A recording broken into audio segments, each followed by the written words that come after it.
तो दोस्तों शुरू करते हैं आज की इंफ्रा न्यूज़। पहली खबर आ रही है महाराष्ट्र से, जहाँ पर महाराष्ट्र एयरपोर्ट डेवलपमेंट कॉर्पोरेशन के साथ में एक मीटिंग हुई है स्टेट के deputy chief minister Devendra Fadnavis की, और इन्होंने कहा है कि development works of 32 existing and proposed airport जो स्टेट में है उसको एक्सपेडाइट किया जाएगा। यहाँ पर बेसिकली मुंबई के अंदर से सोलापुर, कोल्हापुर, छत्रपति संभाजी नगर, अमरावती, अकोला, रत्नागिरी, पुरंदर, गोंदिया, ये सारी एयरपोर्ट्स के काम को एक्सपेडाइट करने के लिए कहा गया है। स्पेसिफिकली अगर कहे तो गढ़चिरौली जो नागपुर के आसपास का रीजन आता है, वहाँ के एयरपोर्ट को रीडेवलप और मॉडर्नाइज करने की बात यहाँ पर रखी गई है। पुणे के पुरंदर एयरपोर्ट के बारे में बात की गई है, जो वैसे बहुत लॉन्ग डिलेड है, और होपफुली अगर सब कुछ सही चीज़ें जाती है तो ये भी कहा गया है एमएडीसी के द्वारा कि गढ़चिरौली का एयरपोर्ट नया बनेगा। साथ साथ अमरावती के बेलोरा एयरपोर्ट के ऊपर नाइट लैंडिंग फैसिलिटीज को भी ओपन अप किया जाएगा। नेक्स्ट दोस्तों जो खबर आ रही है वो है 16 रूफटॉप स्कीम से रिलेटेड। तो दोस्तों आप जानते हो कि 22 तारीख को राम जन्मभूमि में श्री राम जन्मस्थान मंदिर का जो है उद्घाटन किया गया, और इसके तुरंत बाद एक बहुत इंपॉर्टेंट परियोजना लॉन्च हुई है, और वो है प्रधानमंत्री सूर्योदय योजना। अभी हमारे देश के अंदर जो बड़ी लेवल के सोलर पावर प्लांट्स है वो तो बहुत सारे बन गए हैं। हमें दुनिया के सबसे बड़े प्लांट्स गुजरात में बनते हुए नजर आ रहे हैं, और अभी गवर्नमेंट ने कहा है कि जो इंडिविजुअल हाउस होल्ड्स है जो लेस देन 1% के आंकड़ा में आते हैं देश में in terms of solar installation, उसको बढ़ाया जाएगा, और देश में 1 करोड़ घरों का टारगेट रखा गया है जहाँ पर सोलर पावर जनरेट की जा सके। ये मोस्टली टियर 2, टियर 3 सिटीज़ में ज़्यादा इंपॉर्टेंट रोल प्ले करेगा, क्योंकि यहाँ पर अपार्टमेंट बिल्डिंग की संख्या कम होती है, लोगों के पास में डिसेंट साइज़ के घर होते हैं जिसकी रूफटॉप साइज़ बड़े होते हैं।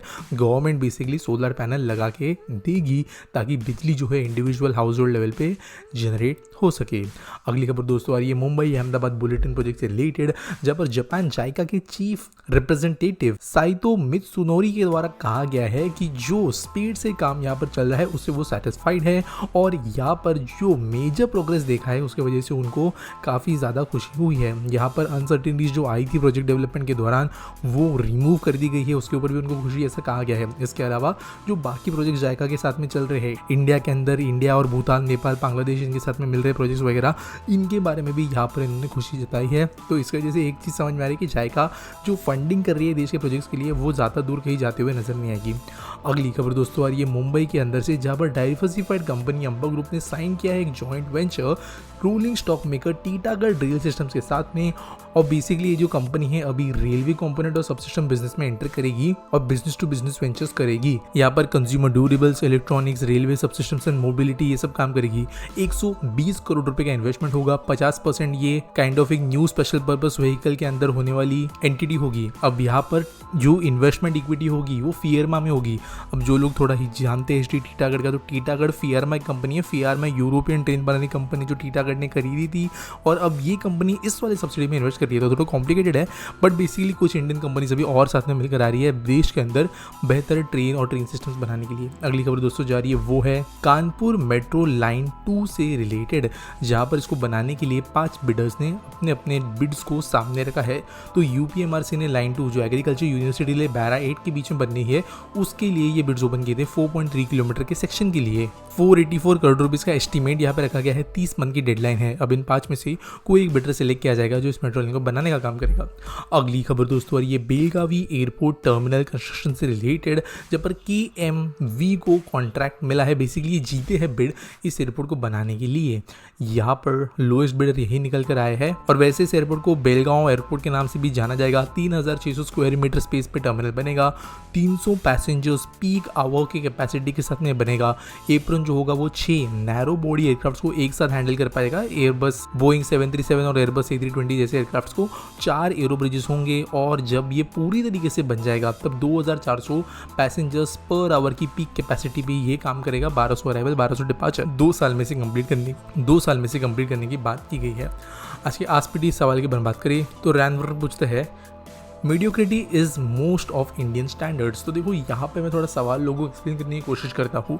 बेसिकली हमारे देश के अंदर जो एक्सेलेंस होता है, यानी किसी भी फील्ड में एकदम टॉप वाला काम करके फिर सेटिस्फाई होना, ये चीज़ देखी नहीं जाती। और कहीं ना कहीं ये सवाल जो है ये क्वेश्चन मार्क के साथ में एंड हो रहा है, यानी कि ये है कि क्या हम इंडियन कंपनीज कहीं ना कहीं पर बहुत मिडिल लेवल के इनोवेशंस, मिडिल लेवल के अचीवमेंट्स करके ही बहुत खुश हो जाते हैं। हमारा एम जो है वो बहुत हाई होता है या नहीं होता है, ऐसा काइंड ऑफ सवाल है।